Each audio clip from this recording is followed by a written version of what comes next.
Welcome to Awesome Movie Year, the podcast where we take a look back at an awesome year for movies, which is every year. My name is Josh Bell, film critic and writer, and I am joined by my co-host. Don't you mean I am a writer? Yes, I'm going to pontificate about you. I think we can both pontificate here about our grand theories of writing in this episode, right? We could do that. I'm Jason Harris, filmmaker, comedian, and Josh, don't tell Dave, but his dog that you shot, the corpse is in our trunk right now. Oh, yeah. Not a movie for dog lovers here, I think, that we're about to talk about. In this season of Awesome Movie Year, we have been talking about the films of the year 2000, and we're here at my pick, which is Wonder Boys, directed by Curtis Hanson in his follow-up to the Oscar-winning LA Confidential, based on the novel by Michael Chabon, and starring Michael Douglas and Tobey Maguire as writers who are very consumed with their identity as writers. And this is a movie that I saw not when it was in theaters, because I think not a lot of people saw it when it was in theaters, but within a few years, I was still either in college or I think just post-college. And I think I had this kind of romanticized idea of being a writer or whatever. And this movie appealed to me in that way. And I don't have those ideas anymore. So, yeah, you really blew it, didn't you? Yeah, really. Middle-aged me is not as enamored of the writing life as depicted in this film, but I did still enjoy it. And it was one that I loved when I saw it. I had given it like 5 stars on Letterboxd. And so I was curious to revisit it. And I would not give it 5 stars now, but I still enjoyed it. Did you want to be a writer like the Wonder Boys here, write novels? I did want to write novels at one time. And I think probably even a year or 2 or 3 or whatever past college graduation, when I was writing movie reviews and journalism and that kind of stuff, I still probably had the idea that like, I'm going to write a novel. Eventually I'm going to manage that or whatever, which has not happened and will not happen. But I do think that maybe at that point I was still thinking that was what I wanted. And there's a very romanticized depiction of that here in this film. And so I can see how that appealed to me at that time. Yeah, I mean, I remember when you did the article based on participating in National Novel Writing Month. So you actually spent a whole month working towards writing a novel. So I imagine you probably have half of a novel done that you're just being too lazy to finish. Yeah, you lazy sack of shit. From 20 years ago, I did write. That's how lazy you are. I did write. I guess it would. I don't know if it would be really half of a full-length novel. I think it was a little more than half of how much you were supposed to write for National Novel Writing Month. But that really leaves you with like a novella. It's not really a full-length novel even. But no, it wasn't very good. And I just kept like adding words to it, even though I didn't really know where it was going, just because it was part of this project. So that's not the best way to write. Very Grady Tripp of you, Josh. It was, but I did not end up with over 2,000 pages. I ended up with like 27,000 words or something like that. So yeah. Anyway, I currently have 2 novel ideas. I haven't sat down to work on either of them yet. Yeah, so we're both not novelists, but I mean, I'm a screenplay writer. I get stuff done. You Josh, are. That is true. I did write one screenplay when I was in college. So I followed through on that one better than I did on the novel, but it's been a while. I'm definitely more on the wavelength of being a movie critic. It's worked out better for me. So yeah, well, it's a booming industry. It is now, but neither is writing novels. So really, either way, I'm screwed. This movie did not appeal to audiences. It seemed like not everyone was as enamored of this depiction of the writing life as I was. It grossed only $33.4 million on its budget of $55 million, which seems like a very large budget for this kind of film. I guess all these famous actors cost a lot of money. I think that's what most of it went to. And obviously Hanson's rate was at its height at this point in time. Right. Yeah. And the rights to a novel that was very successful. But even though it was actually at one point re-released in theaters because Curtis Hanson thought the marketing of it was bungled and they made a new poster and everything, it still was not able to recoup its budget. It was, however, received better by awards. It was nominated for 3 Oscars, including Best Adapted Screenplay for Steve Kloves, who adapted Michael Chabon's novel, for Best Editing, and it won the Oscar for Best Original Song for Things Have Changed by Bob Dylan, which is a fine Bob Dylan song. But we talked about Dancer in the Dark, and the fact that it beat out I've Seen It All from Dancer in the Dark does not really seem like justice to me, awards wise. It does to me. I mean, I don't look back and think like I've Seen It All as one of the great songs in cinema history. I think this song's just as good as that. I mean, is it one of the great songs in cinema history? No, but it's a better song, I think. And furthermore, to me, what I always think of with these awards is like some song that just plays in the credits of a movie should not win this award. Like, it should be a song that is integral to the film.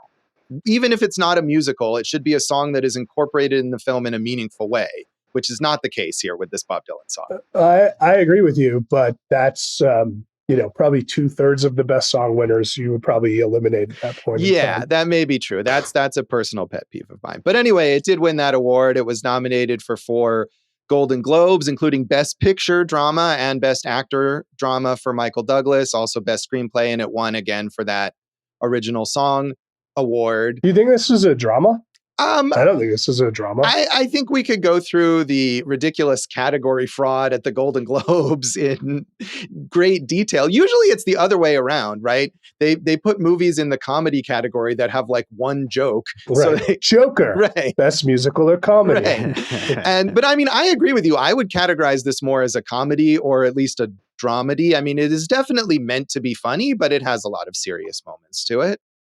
I was thinking, when this movie would have done really well last year, because this is The Holdovers meets American Fiction. Yeah, and it is. Right. And Holdovers, we know, was Golden Globe nominated in comedy. And I think probably American Fiction, I don't know, but I think they probably would have slanted it that way as well. Yeah, I definitely think American Fiction would have been listed as a comedy. And yeah, you can absolutely see current day Paul Giamatti, for example, playing the Michael Douglas role in this movie. I think it's a good mix of him and the Jeffrey Wright character. Right. Like they're both. Mm-hmm. That's really what this is. That's like it's a reverse baby. If those two babies had an old man, it'd be great. Yeah, I mean, I think that character of the sort of failed or washed up novelist who is a college professor is a very common character, at least in novels, and less so in movies, but in quite a good number of movies, often adapted from novels. It's a pretty common archetype, I think. I mean, and that's the biggest tragedy of you never writing those novels, is that you're not a failed, washed up professor at this point. No, I'm a failed, washed up freelance writer instead. So it's close, but nobody's making a movie about me in my life. It's not worth it. Well, what would they do? Just put the camera in the living room? Right, exactly. I don't have the kind of wacky misadventures that Grady Tripp has in this film that I perhaps when I was in my early 20s imagined that I might have in my future and was wrong. And you did. And look, I'm telling a lot about my friend Josh here, but you used to go on those misadventures as a writer. When you were a young writer, there was an older writer who kind of like, quote unquote, mentored / took advantage of you. Oh, right. Yeah. We want to call out Richard Abowitz, I assume is who you're referring to. Yeah. But he would always be like, hey, I need you to give me a ride to X location for a story. And you would go on these adventures all the time. Yeah, right? Not all the time, but a handful of times. And I definitely mistakenly looked up to that guy when I was a young writer working at Las Vegas Weekly. And he was also working there and was, I think, 10 to 15 years older than me and had written for Rolling Stone and some other fancy publications. And again, I feel like a movie that we may talk about later this season, I felt at that time like I was sort of akin to William Miller, the character in Almost Famous, and that he was my Lester Bangs, right? That Philip Seymour Hoffman plays in that film. And he was not. He was not at all. He was just a dick who saw some young, naive person looking up to him and realized he could get rides and lie to me about how +1s worked. And it was... How do you lie about a +1? Like, how does that work? Well, for people not in the know, generally, if you're a journalist covering an entertainment event like a concert, traditionally you'll get a +1 to your press ticket, right? You can bring a guest along with you. And I didn't know this. And at least in one instance, he claimed that, he could get me to come with him if I was listed as his assistant and I took notes for him. And that was what I believed. And so I went to a concert with him and acted as his assistant because I thought he was doing me a favor, but he was not. Oh, right. He was saying the only way he could get you in is if you were working. Right. Which was not true at all. Anyway, this is far This off. is a novel. This is the novel you should write. It is right not now. at all an interesting novel. And Richard Abowitz, now a public school teacher. There you go. Good for him. Yeah, sure. More young people that he could get rides from. Exactly. He can exploit. So again, audiences were not so into this film. It got a C from CinemaScore, the audience polling service, which is not a good result for people who are excited to go see it. But critics generally were very positive about this film. And it's not surprising that a bunch of nerdy writers enjoyed this movie. Real fast on this whole C on the CinemaScope score. I think, you had mentioned the bungled marketing. Yeah. And we've talked about that in a ton of movies on this show before. I think this is a hard movie to market. And I think a lot of people didn't know what they were going to see, what this movie was based on the ad campaigns. I was excited to see this, but, I'm a film nerd, right? So I think they probably thought it was a wacky two-hander with older Michael Douglas and young Tobey Maguire and some even hotter comic relief from Robert Downey Jr. They're all good, by the way. Yeah. Oh, they absolutely are. But I think you're right. And that was something that, again, that Curtis Hanson complained about and that they tried to rectify. But definitely CinemaScore, often one of the things that it reflects is whether a movie was marketed well. The people who wanted to see this movie based on advertisements, trailers, posters, etc., are being pulled there. And I think, that a lot of those opening night audiences probably didn't get what they were expecting. But critics did get what either they were expecting or what they hoped for. So Roger Ebert, who had this as his number 2 movie of the year 2000, said... Behind? Another movie? I'll look it up while you talk. Okay. So Roger Ebert said, "The movie is an unsprung screwball comedy, slowed down to real-life speed. Mishaps trip over one another in their eagerness to mess with Grady's mind. At a certain velocity, this would be wacky. One of the wise decisions of Wonder Boys is to avoid that velocity. Grady plods around in a pink bathrobe, trying to repair damage, tell the truth, give good advice, be a decent man, and keep his life from falling apart. This is a funny and touching story that contains dead dogs, Marilyn Monroe memorabilia, a stolen car, sex, adultery, pregnancy, guns, dope, and cops, but it is not about any of those things. It is about people, and especially about trying to be a good teacher." It contains a dead dog, not dead dogs. It's a Ebert. literary device. So how dare you, Ebert? His number 1 movie was Almost Famous from this year. Another 2 movies about the glamour, young writers, romanticizing the writing life. Indeed, yes. I don't know how good of a teacher Grady is. I think he's compassionate and caring and is more of an ally to these students than a teacher. And as he says, writer, you can't teach writers anything. You just help them along on their journey. So maybe that's the best way he could. Right. Yeah. And we don't really see him teaching except very briefly in the very beginning of the movie. And at that point, maybe it seems like he's good, right? He's trying to elicit more constructive criticism for James Lear's story, Tobey Maguire's character, rather than the insults really that his fellow students are lobbing at him. But after that first scene, we really don't see him doing any teaching at all. Well, because misadventures take place, Josh. Right. And I think this is meant to be, it just takes place over 2 days. And I think it's the weekend, right? They're having this big literary festival at the college campus. So there are no classes anyway. Yeah, Wordfest, exactly. And Josh, I disagree with you. About? Because he was teaching a lot of lessons along the way. Right. I mean, that is what, no, you're joking, but that is what's going on, I think, or what's meant to be going on. But I think you're right that he's not necessarily a good teacher. I mean, part of the point here is that he's a total fuck up himself and that he's probably not in a position to impart really useful life lessons to other people. Again, see, I'm going to take issue with the idea. I think maybe by societal standards, but like, dude, this guy wrote one book that everyone says is like one of the great books of the 21st century, right? He's a tenured professor and he's got a house. He's doing fine for himself. He could just like kind of coast the rest of the way and he'll be okay. Right. No, you're absolutely right. I mean, he's certainly like comfortable in that sense, but he's messed up his personal life, or he's certainly not happy, let's say, right? Yeah. Who hasn't messed up their personal life? Right. What writer is happy, really? So David Anson in Newsweek said, chaos continues to hound the disheveled but well-meaning Grady in Wonder Boys, the surprising and curiously touching comedy director Curtis Hanson and writer Steve Kloves have made from Michael Chabon's novel. Few things are harder to pull off than picaresque comedy. One false move and you're drowning in whimsy. One contrivance too many and the whole thing can seem forced and arbitrary. In outline, Wonder Boys might sound guilty of both sins. But Hanson and company root this lunacy in very real emotions and very real settings. With a sleight of hand so casual we don't see how the trick is accomplished, Hanson and his cast convince us these people are real, are intimate acquaintances. No one is playing the farce for laughs, and as a result, the laughs come tumbling out on their own.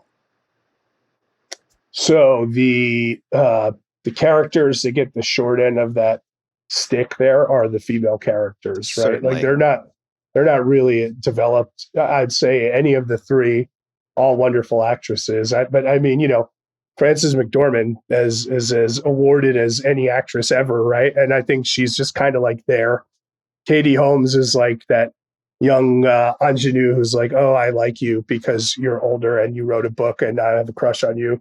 And Jane Addams, who is like just a great, solid player, I think maybe makes the most of what she's given, which is a few scenes to just be this enchanting server Ula. Yeah, I mean, that character, I think, isn't one that you would expect to be developed because she's really a minor character.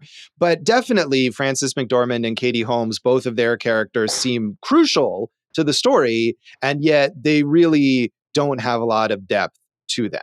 And especially in a movie that is all about this sort of like grand artistic pursuit or whatever, neither of them get to have that, right? The male characters get to fuck up their lives in pursuit of this romantic notion of being a writer. And Katie Holmes's character, at least, is also a writer, and at one point is said to be actually like quite a brilliant writer, right? Grady tells Q, the pompous novelist played by Rip Torn, that Katie Holmes's character, Hannah, that she's had 2 stories published in the Paris Review, which is extremely impressive. And yet she's just depicted mostly as this very kind of down-to-earth, pragmatic person. She doesn't even party, right? When Robert Downey Jr.'s character throws this massive rager at Grady's house full of college students, what is Katie Holmes doing? She's locked in a bedroom reading Grady's novel. Well, I don't mind that. And I mean, what I will say is like she does have that one insightful scene where she tells Grady what's wrong with his novel, throwing back advice that Grady had given them. But I do agree with you. There's really nothing for her. Did you notice, Josh, when they were doing the scene at the end where they're like, here are the people who have gotten book deals this week? When they cut to Katie Holmes, did you notice who's sitting next to her? Yeah, that's Rob McElhenney, who we know from It's Always Sunny in Philadelphia. And apparently he had a whole role as her love interest that was cut out of the final cut, which I think is fine. I don't think we needed that for that character, but maybe it would have given her a little more dimension.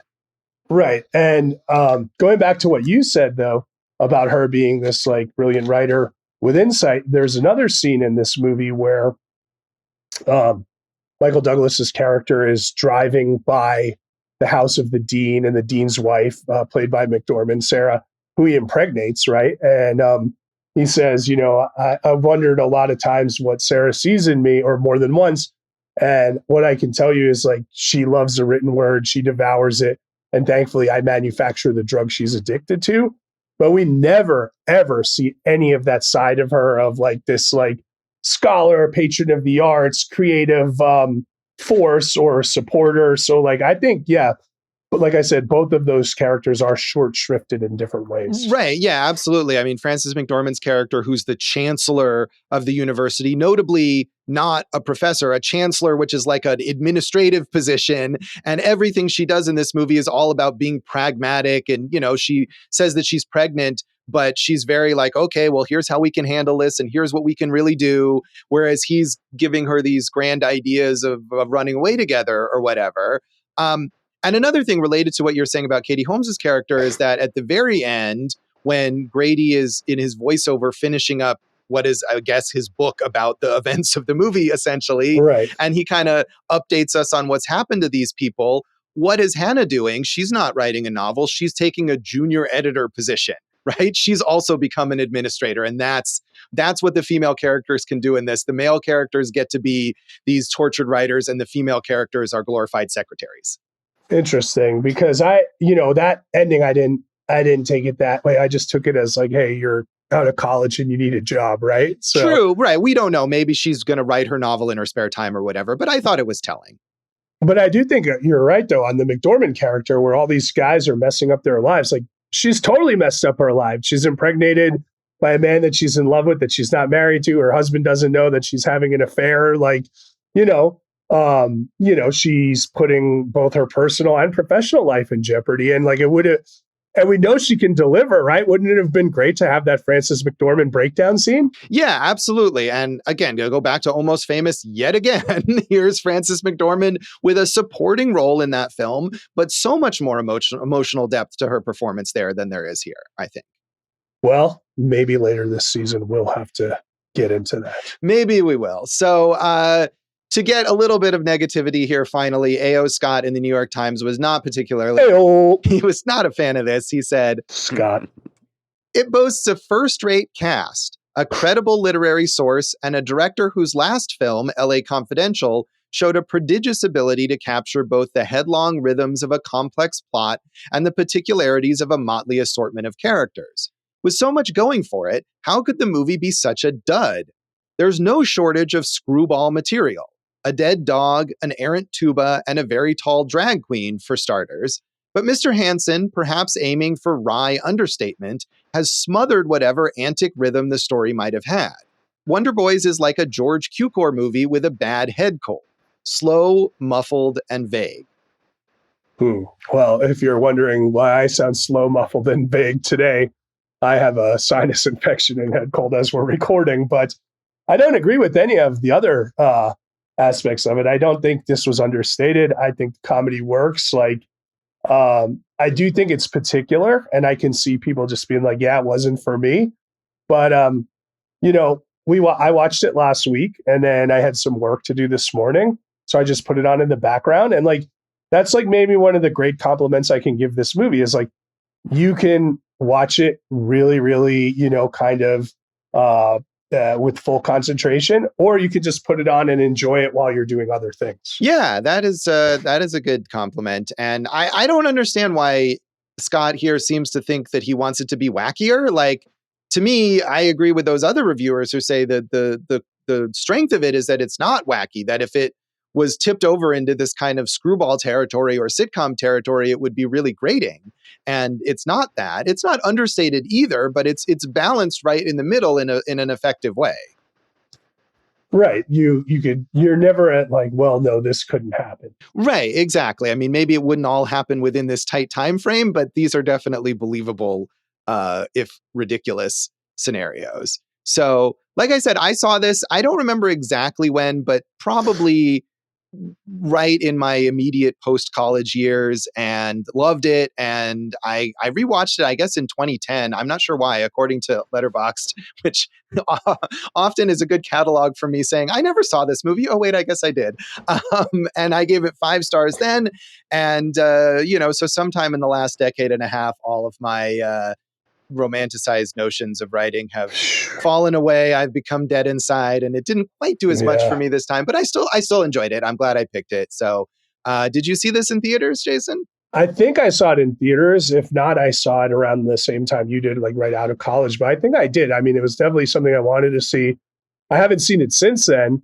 First time I went in, and I don't think the comedy hit it all for me. I liked it better this time. All right. Dave, had you seen this before? This is one of those movies that I was so sure I had seen, but then when I started watching, I was like, wow, I never actually did see this. And like, even when I picked this year to do, I was like, oh, hell yeah, Wonder Boys is going to definitely be something we cover. But yeah, no, I don't think I'd ever actually seen it before. And Dave, not really a romanticized writer, but as a musician, composer, are there similarities going on there, you think?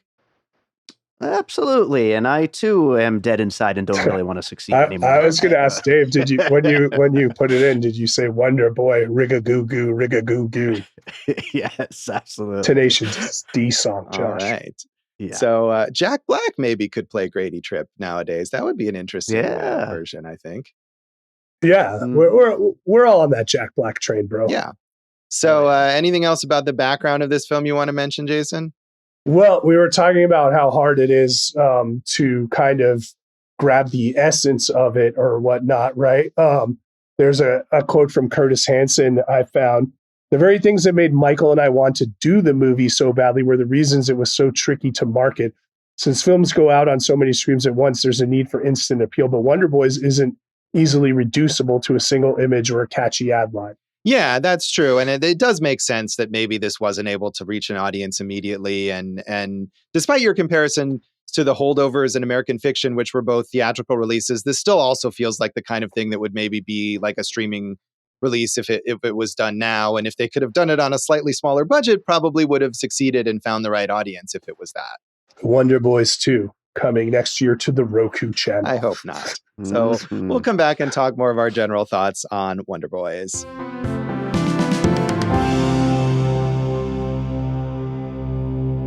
Welcome back to Awesome Movie Year. In this episode of our season on the films of the year 2000, we are talking about my pick, which is Wonder Boys, starring Michael Douglas as Grady Tripp, the not failed novelist, successful novelist, one time at least, and now college professor at some unnamed school in Pittsburgh, attempting to write his next novel, which he's written more than 2,000 pages of at this point. So, Jason, did you like Grady Tripp? Did you find him a likable character?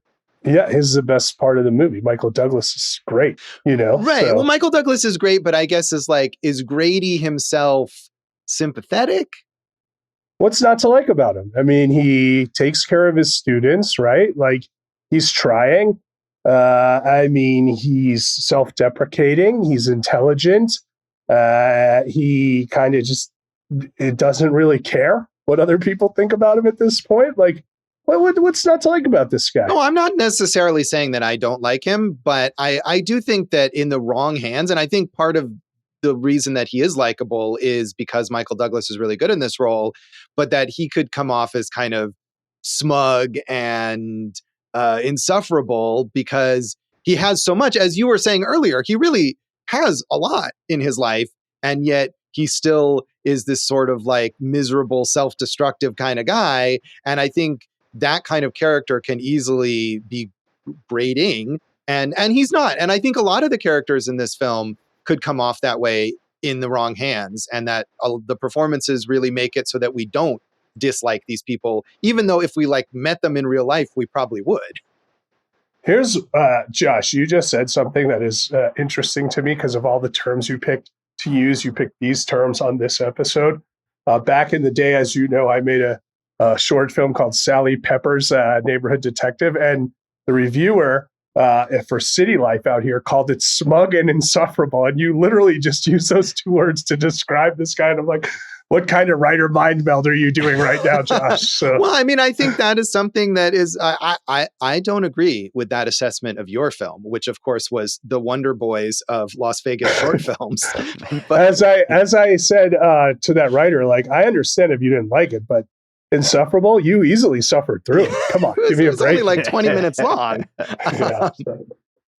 But no, I mean, I think this kind of character can come off that way. And that, as we mentioned, that like in reference to the Holdovers or American Fiction, I think in both of those cases too, Paul Giamatti, Jeffrey Wright are giving great performances that make those characters not smug and insufferable when they could be, and again, maybe would be if you actually met them and if they were real people. I think that's fair, because this made me just want more comedy from Michael Douglas. And like, not to say he hasn't had a career with like Romancing the Stone and like other great comedic roles. I mean, he won an Emmy for Kominsky Method, which I never watched, but I mean, I feel like he's got right now he's doing the Benjamin Franklin limited series that just came out. I haven't watched any of that, but Michael Douglas as like comedic old guy, like that is appealing to me. Jeffrey Wright as comedic anything, Paul Giamatti, comedic anything, yes, like wheelhouse, man. Like I think Douglas is as good as, he's a legend, obviously, but I don't think we often think of him as like, oh, one of the top comedy players. But I think he can do any of it because, like you said, like this character takes a real finesse to like make him likable, make him real, and Douglas pulls it off. And, even these like throwaway lines where like Tobey Maguire says like, I'm having a great time, Professor. He's like, that's great, James. He just like lays into these lines really, really nicely. Yeah. I mean, and one thing, I didn't quote this in any of the reviews, but one thing that a lot of the reviews, both those and other ones that I looked at, mentioned was that idea that like, this is a great opportunity for Michael Douglas to play some comedic roles, which he had not been known for as much. Yeah, he had done, as you said, Romancing the Stone, and some of them mentioned The War of the Roses, but he had gotten so locked into this like thriller mode. And we talked about Basic Instinct in one of our episodes. And this was a departure for him. And it did give him the opportunity to do more of that stuff and some of those things like what you mentioned there. And I agree with you. He's great at the comedic thing. He doesn't feel like he's some sort of serious dramatic actor who's out of place in this lighter film. He gets the comedy, but he also gives you the emotional depth. So, there was this actor out here named Gail Kaner, who I always like to cast and stuff. She was like an 80-year-old woman.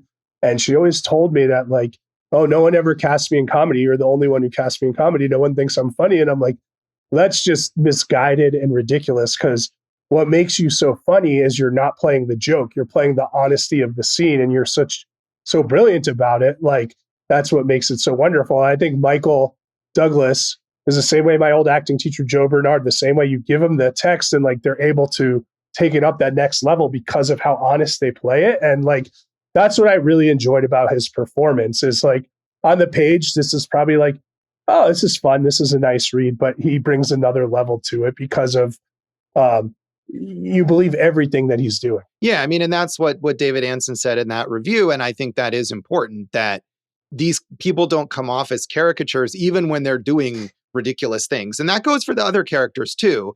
I mean, I think it's a tough balancing act for almost any of these actors when the characters, unlike, unfortunately, as we said, the female characters, but Tobey Maguire and Robert Downey Jr., their characters are just as sort of heightened as Michael Douglas is, but they also make them real and in different ways too, right? They're not just all three variations of the same guy, even though they're similar kinds of people. And those performances are all strong. Josh, you asked me like right away, do I like Grady? I think if there's one character that you could not like, it's James Lear, the Tobey Maguire character, who's a compulsive liar and who does himself no favors to advance his cause in any ways. And even when he gets caught, like he just tries to lie his way out of things. And it's like, bro, like you're doing well, just chill out. Right. I think so. And I mean, probably more people dislike that character. He's not as charming as Grady, certainly. I mean, he's meant to be this more sullen, subdued guy, but I think you get to understand him over time, and the way that even that compulsive lying is sort of his means of trying to fit in. He wants to be, he's like young me, in that he wants to be this romanticized, tortured writer like Grady Tripp is. And so he makes shit up about his life that fits with his conception of what that would be, even though we eventually see that he comes from this very wealthy family and parents who maybe are not super supportive, but they're not like abusive or dead like he describes in some of his lies that he tells. And I think it's just, you can understand where he comes from, even if you don't approve of what he does. Yeah. I mean, like I said, some of the lies are just too easy to, unravel. Yeah. So they're like, hey, man, come on, dude, what are you doing here? But I will say, first of all, Robert Downey Jr. playing a lech, like anytime, sign me up for that. Yeah. Like it was nice. And I think we're all very excited about what the next 10 years of Robert Downey Jr.'s career looks like now that he's made $78 billion and he can just do whatever he wants for the rest of his career, because nobody's better at,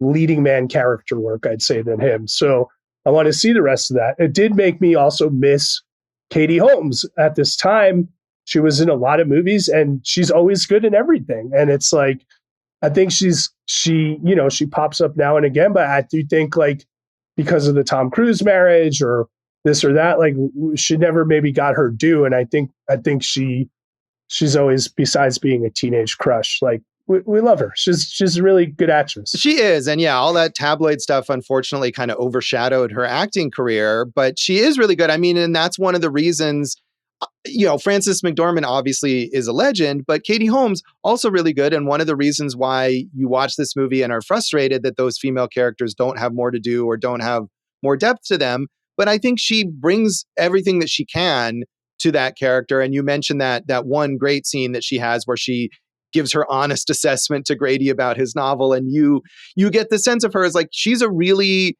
intelligent, creative person too. And no one's paying attention to her because she's an attractive young woman or whatever. And at least this movie subverts the idea that Grady would sleep with her. I mean, she basically throws herself at him and he's like, no, thank you. And I appreciate that they didn't go there. But on the other hand, Grady is kind of, you can tell that this is created by a bunch of middle-aged male writers because, he's this ridiculous wish fulfillment character where he wrote this one brilliant novel that everyone loves. He's, one of his biggest problems is that like too many women want to sleep with him, and he has the luxury of walking around in a bathrobe and smoking pot all the time because he's just a genius and everyone takes it for granted. So, there's that aspect of it. But in a way, progressive, because the relationship that they did push on that is the Crabtree and James relationship with the publisher sleeping with the young writer. So see, Josh, you can do that in any sexuality. Yeah, that's true. But I mean, I do appreciate that because the idea that Crabtree is either gay or sort of sexually fluid, as Grady indicates at one point, is not made a big deal. Right? It's just kind of the way he is and everyone accepts it, whether he picks up this trans woman on an airplane or he's trying to sleep with James or whatever. It's like, hey, that's who he is. And, we're not concerned about it. We're more concerned about like, is he going to get fired or, what is he going to do when he finds out that Grady hasn't ever finished his novel and things like that. So one last bit about the acting, like obviously Rip Torn is always great and everything, but I'll tell you who I really like in this is Richard Thomas, who played Walter, the dean, Sarah's husband, as that kind of like smarmy, elite intellectual. And like, well, Joe DiMaggio and Marilyn Monroe, what they brought to America can't just be, forgotten about it. He nails that character very well. Yeah, he does. And I always think of him. I mean, I know he's famous for, what is it, The Waltons? The Waltons. Yeah. Which he won an Emmy for. But I always remember him from the adaptation of Stephen King's It, where he plays a novelist and is very good in that. So yeah, he's good. And I do love like the scene where Grady calls him in the middle of the night and is like, I'm in love with your wife. And his response is, I'll see you in my office tomorrow morning. Like he's just Monday morning. Yeah. Or whatever. Yeah, so. Exactly. Where I want to give a lot of credit to Curtis Hanson, who did a really good job directing this, is like, he just crushed it with location, man. Setting this thing in Pittsburgh and using real schools and real neighborhoods. In a way, reminded me of Adventureland, which came out about 9 years after this and did the same type of thing in Pittsburgh. But had this been shot in LA, I don't think you would have gotten that college town feel. And I think they did such a good job with that. Yeah. And Michael Chabon, I believe, is from Pittsburgh. I mean, he said a bunch of his books. Mysteries of Pittsburgh. Right, exactly. So that was important to him as a writer. And I think that maybe one of the reasons that the budget got to be big was because Curtis Hanson insisted on shooting this all on location rather than in Toronto or something like that, where things might have been cheaper. But yeah, it feels very authentic to that city and to the college life, which I think comes from the locations. It comes from Michael Chabon writing a lot of this out of his own personal experience. And it absolutely all comes across. And we think of Curtis Hanson more of like a workman type director. But if you look at this and right before this, LA Confidential, I mean, look at the performances he's getting in these movies. Right. Yeah. I mean, and prior to LA Confidential, I mean, he was kind of this B-level director of a lot of thrillers, The Hand That Rocks the Cradle and The River Wild. And that was this big breakthrough for him in LA Confidential with all those Oscar nominations. And this is a great example of the project where it's like you have the moment of the blank check, right? You make this massive awards movie and now you can basically do whatever you want. And this is what he chose to do. And it was not a box office success and maybe it hindered his choices going forward. But I agree with you. I think he does a really good job with it. And you can tell that everyone involved has a passion for this material. Yeah, he's really good at setting a mood as well. I'd have to say that's one of his strengths. I have this quote I wanted to read to you from him about adapting this book. The book is meandering and apparently sort of aimless. And Grady is a character that does things that he doesn't even really know why he's doing them. And one of the goals was to create a quote unquote feeling of focus with him. Yeah, I mean, it's still meandering. It's episodic. I think in an enjoyable way. I mean, this is not like a detective story, but it definitely made me think of these kind of shaggy detective comedies like The Big Lebowski or The Long Goodbye or Inherent Vice, which also all basically involve kind of stonery characters stumbling through life. Mm-hmm. And I felt like it would take only a small tweak for this to be about Grady also solving a mystery while he does all the stuff that he does in this movie. Instead, he's creating a mystery by hiding the dog. Yes. Yep. So, Dave, you're the big animal lover. How did you feel about the dog getting shot? I hated that. It was terrible. But no, I mean, it's such an enjoyable movie, though. I really didn't like the Tobey Maguire character. Like, that was the biggest problem with the film. But I don't want to pile on that. I did want to mention, as someone who's watching this for the first time in 2024, this is one of those movies where it's like, oh, he's in this. Oh, he's in this. Oh, she's in this. She's in this. And they just keep coming, and it's pretty wild. Yeah, Philip Bosco, who plays Emily, who we never see, Douglas's soon-to-be ex-wife. He plays her dad, and Grady's just in his own little world, and he's like, I don't know if I should tell you where Emily is, and he's like, she's staying with Linda. Linda? She stayed at your house once. And, oh, Linda, and he goes, I've just things have been crazy, and I'm writing the book, and he's got that great line, and he goes, I really hope the book is really good, Grady. And it's like he delivers it in such a way where it's like, you poor son of a bitch. I'm really just still rooting for you, even though you've thrown all this away. See, I wasn't sure. I thought it was more of like, I hope it was worth your shitty book for ruining your marriage to my daughter. I mean, all that, I think it can go both ways. Like, hey, you threw everything away for this, so I hope it's worth it. Or, you know what? Like, you threw everything away for this, so I hope it's worth it. Right. But yeah, I mean, there's a lot of those actors that you're like, oh, this person and this person were quite famous at the time. And there's other people like Rob McElhenney, or I liked seeing Alan Tudyk as the other like stoner student who has some sort of janitorial job or whatever, or Kelly Bishop from Gilmore Girls as James Lear's mother briefly. So a lot of those briefly recognizable faces are enjoyable to check out. I like the exchange between Douglas and Alan Tudyk, where Tudyk mistakes the backpack that James Lear, it's his backpack, but he thinks it's Grady's backpack. And there's a biography of Errol Flynn in there. And he's like, is all that stuff true about Errol Flynn? Did he really rub paprika on his dick to stay hard longer? And Grady's like, why would I know that? And he's like, well, you're reading his biography, aren't you? And then Grady just goes, oh, yeah, he put all types of stuff on it. Salad dressing, raw fish, whatever it is. Like, it was a nice exchange. Yeah, there's a lot of little moments. There's a couple moments that I thought were amusing or like good world building in a weird way. Like Grady wears this ratty pink bathrobe for like half the movie. And James at one point asks him like, well, was that Emily's, right? The wife who's just left him. And he says, no, it was another ex's or something. And he's like, there's a story behind that, but it's not very interesting. And I feel like in a conventional movie, that's like foreshadowing for the fact that the story, in fact, not only is interesting, but is like pivotal to his character, right? Never do we hear this story. And same when James is talking about why he got kicked out of his previous housing with his roommate. And he says, oh, it's not a very interesting story. And we don't ever get that story either. And I kind of like that. And on the flip side of that, you have this incident where they're about to leave this bar and this gentleman comes out and he goes, that's my car. And Michael Douglas has that great line, go home to your mother, Vernon. And then the guy's name isn't Vernon, which I just love that he calls him Vernon. And it turns out it is that guy's car. That another writer owed Michael Douglas money, and instead he stole the car and gave it to him to pay off the debt. And then, you know, Vernon gets his car back. He's Ula's fiance. They're having a baby. Like that unfurls into this whole thing that really like adds another dimension. Josh, when that situation gets settled, you know, we see pages and pages and pages of the novel just fall into the Monongahela River.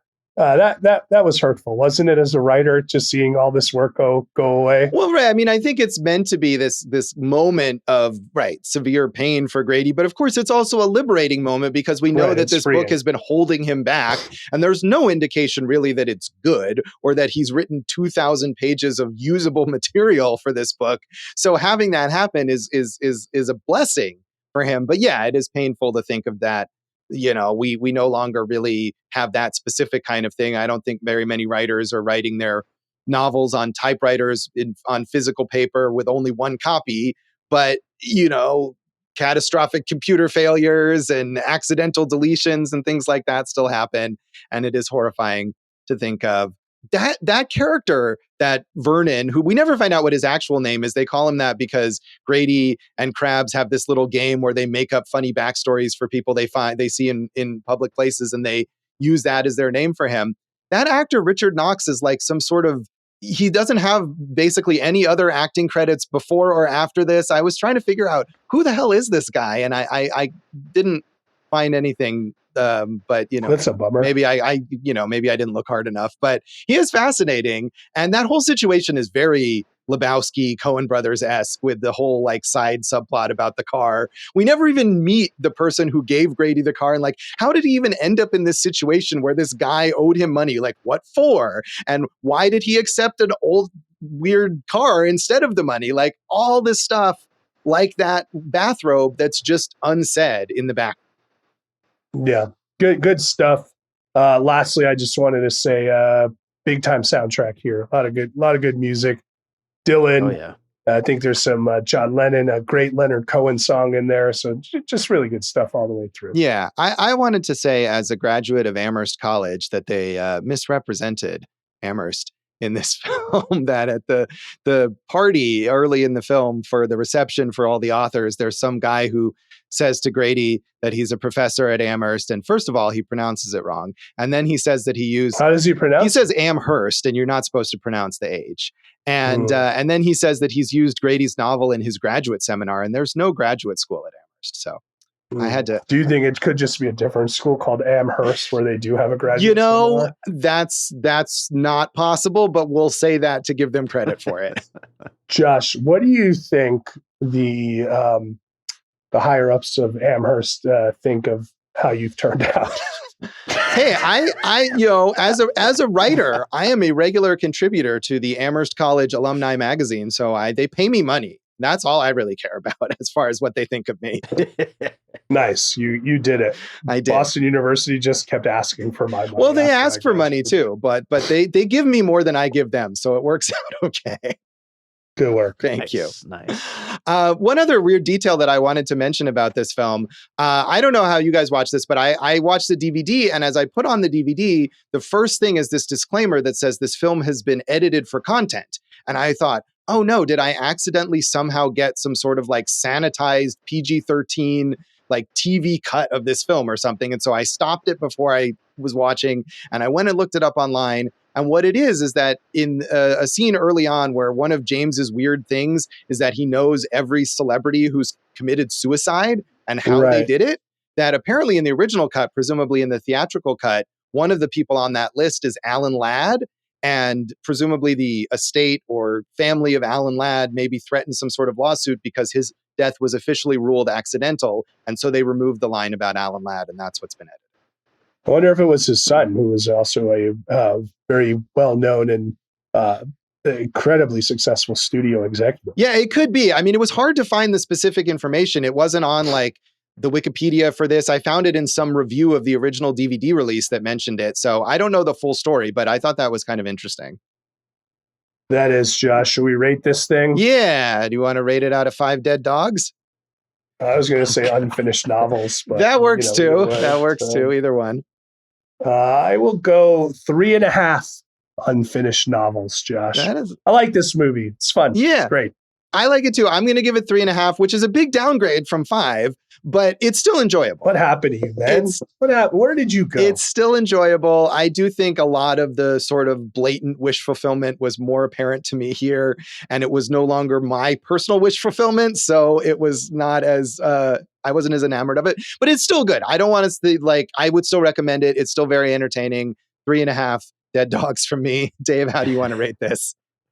3.5. Let's not say dead dogs, right. But yeah, half a dead dog. It's cut in half. It's yeah, he's half alive. Yeah, yeah, it's an enjoyable movie for sure. It is. So we'll come back and talk about the legacy of Wonder Boys.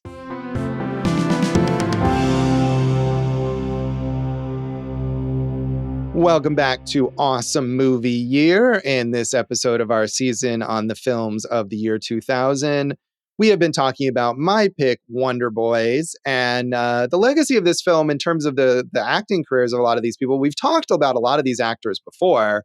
As we said, as I was saying earlier, we had an episode on Basic Instinct and talked a lot about Michael Douglas, but this was a chance for him to get maybe back into more comedic roles following this film, which I think is something that we both would welcome. I'd welcome it, Josh. I'd welcome anything from Michael Douglas.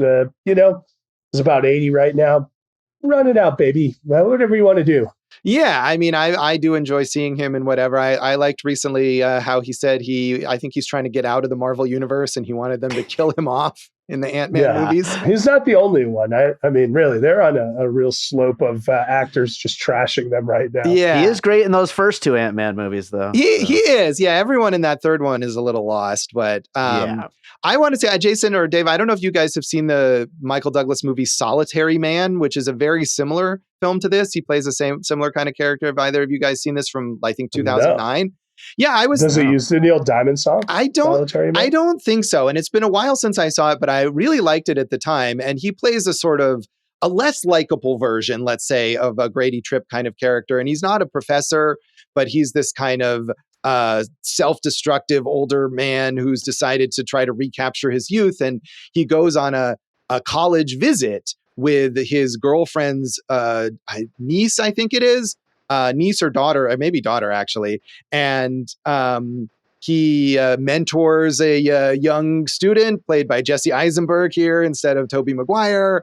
And he gets hit on by a beautiful young college student played by Imogen Poots instead of Katie Holmes. And the difference there is he's just a total lech and he sleeps with the college student. And I think he's meant to be more self-destructive and less likable. But I remember finding that movie very entertaining, even though it probably also is a weird male wish fulfillment fantasy. Well, I just put it on my just watch list. All right. There, Josh. Oh, Brian Koppelman, one of the directors. Yeah. So he's good. I like him. So, I don't necessarily like the term, the derogatory use of wish fulfillment in movies, because aren't movies there a lot of the time for wish fulfillment, whether it's to sleep with someone who's beautiful or to fight off a bad guy or to, do a crazy action stunt. I mean, that's part of what movies are, is wish fulfillment. Yeah, totally. And I don't necessarily mean it in an all bad way. I think it has to come off as genuine.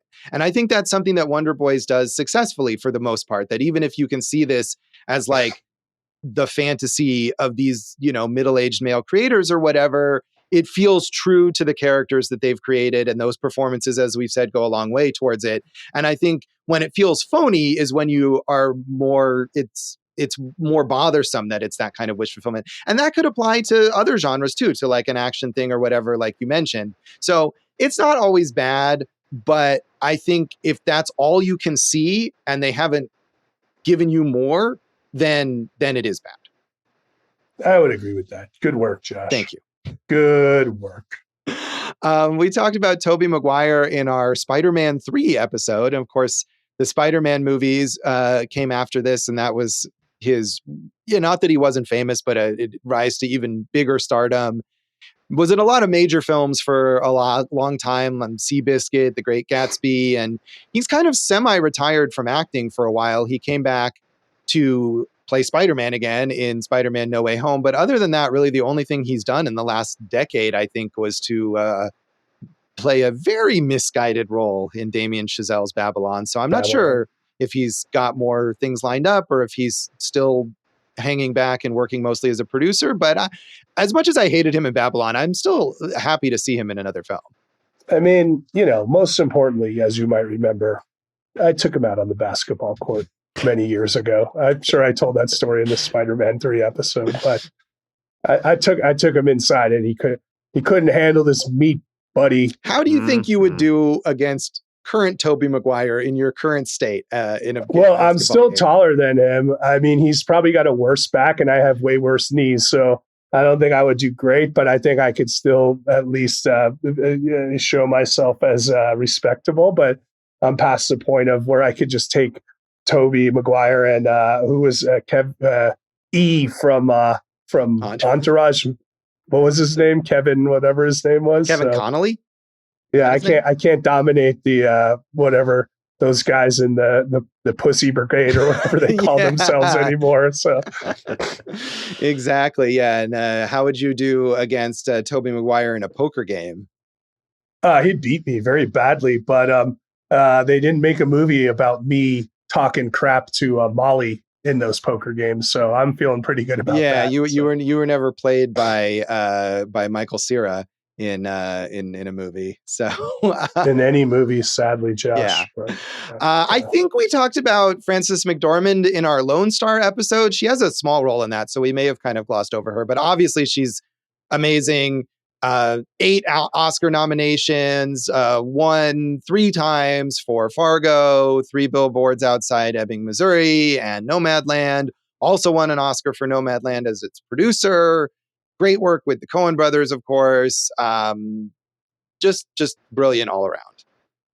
Yeah, she's a beast, and you always want to see what she's going to do next. So, and I really did like her in Lone Star when we talked about her, and that was a good part for her, I thought. Yeah, she's great in that. That's one of those great like one scene roles where she comes in and just does one very particular thing and just blows you away, and then you don't see her again. And and I mean this in like the nicest way, because she's a movie star who you would never think of as a movie star, right? Because she doesn't do press. She's not out there worried about the glitz and the glamour. She just does the work and does the work so well that you can't ignore her. Yeah, and she gets the acknowledgement I think that she deserves. And, she's hopefully not struggling to get, roles, even though she's not playing that game in that same way. So, well, she can't be. I mean, she, as we just mentioned, she's produced Nomadland, produced Women Talking. She's doing great. She is. And definitely look forward to what she does next.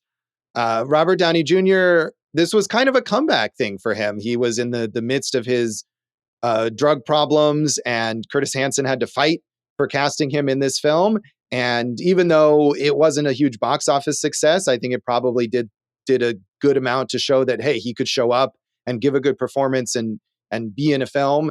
And then he eventually had this bigger comeback, of course, as we said, via the Marvel movies, and some great stuff in this next decade: Kiss Kiss Bang Bang, Zodiac, Tropic Thunder. He's really, really good in all of these films.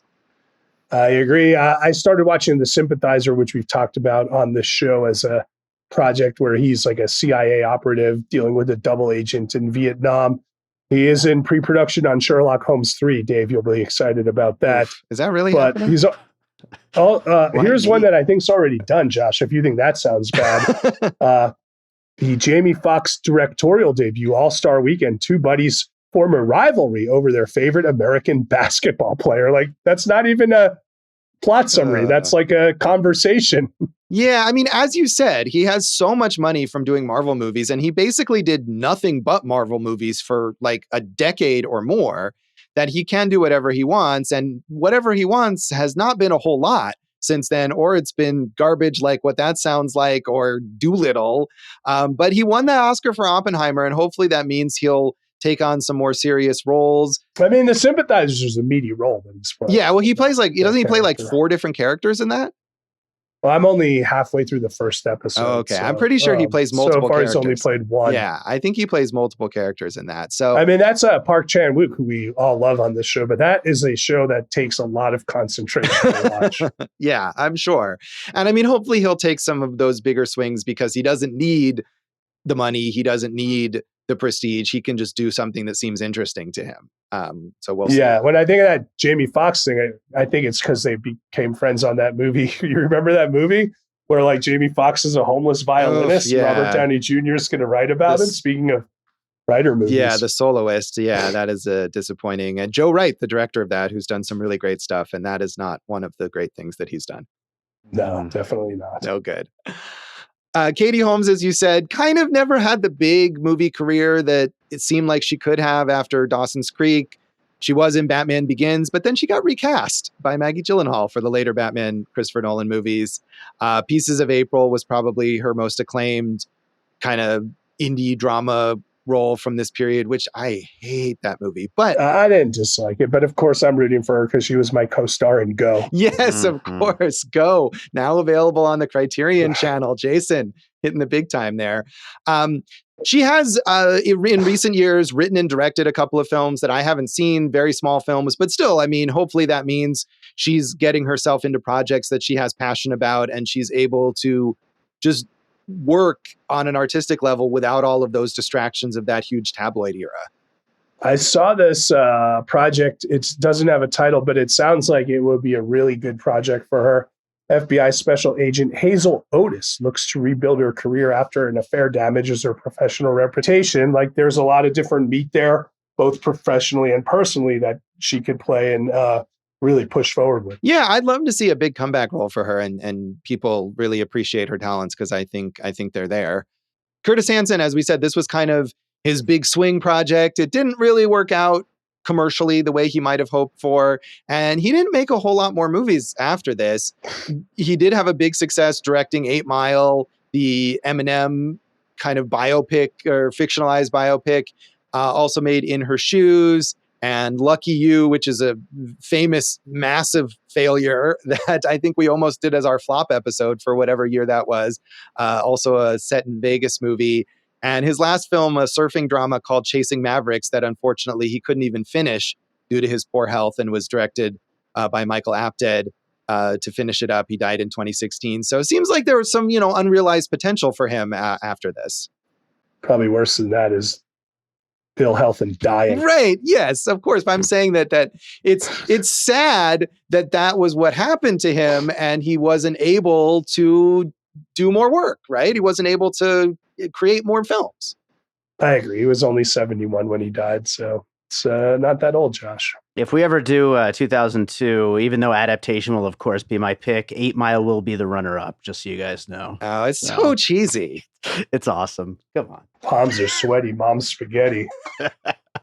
We can have a rap battle between you two if we ever cover that film. Oh, wow.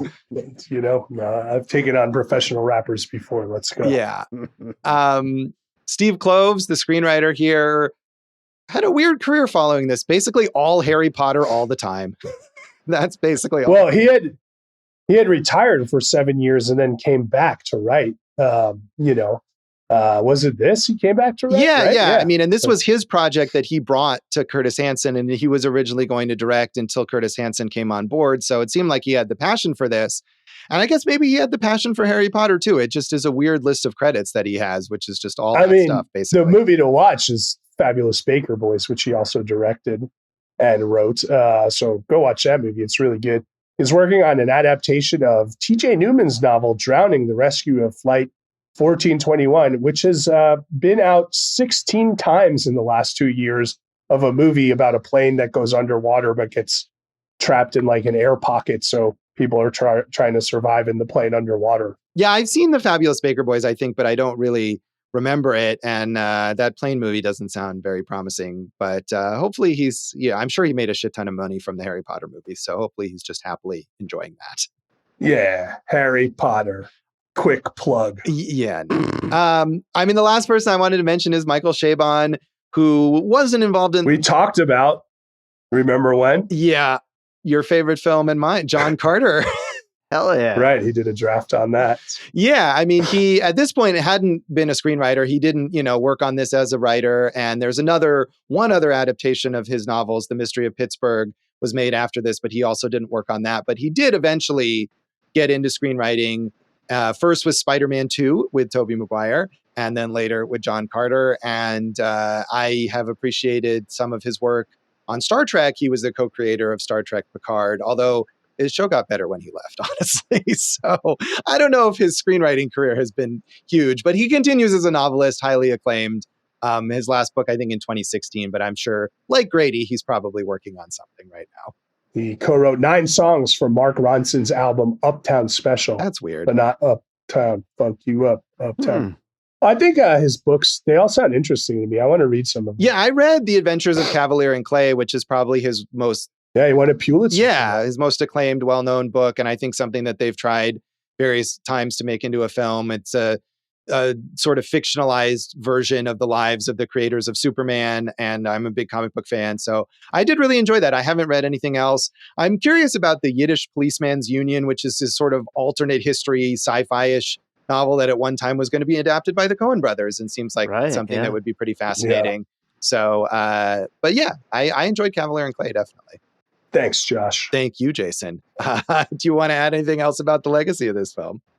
Well, I know, all those other supporting actors, and we don't have to go through all of them, are worth looking out for. Jane Addams, I really liked and hung. And Alan Tudyk's having a good run right now on Resident Alien. Yeah, that's a fun show. And Jade Addams has done a lot of great work with Joe Swanberg. I think we're checking out there too. So yeah. Josh, you ever put paprika on your penis? No, I have not. And that sounds really unpleasant. I don't want to do that. If Errol Flynn really did that, I hope he wasn't injured in the process, because it sounds bad.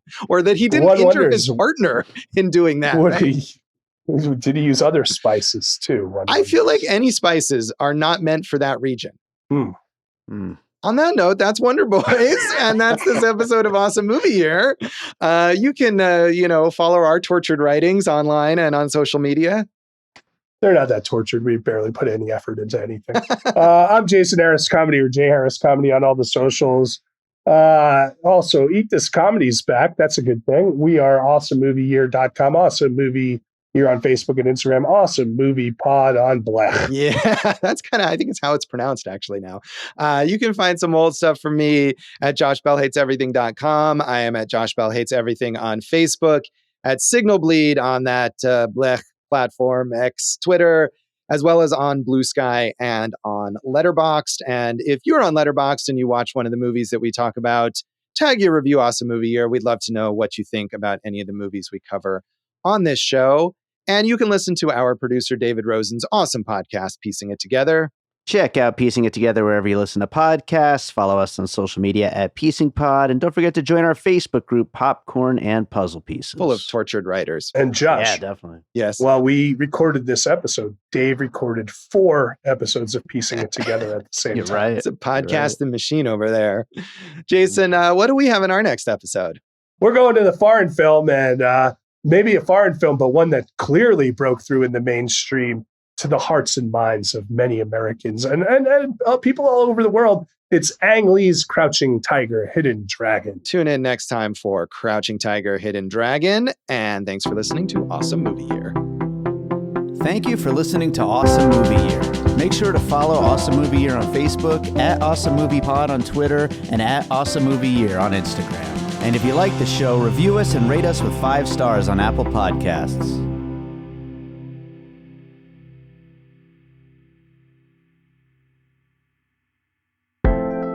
an All Points West production, produced by David Rosen in Las Vegas.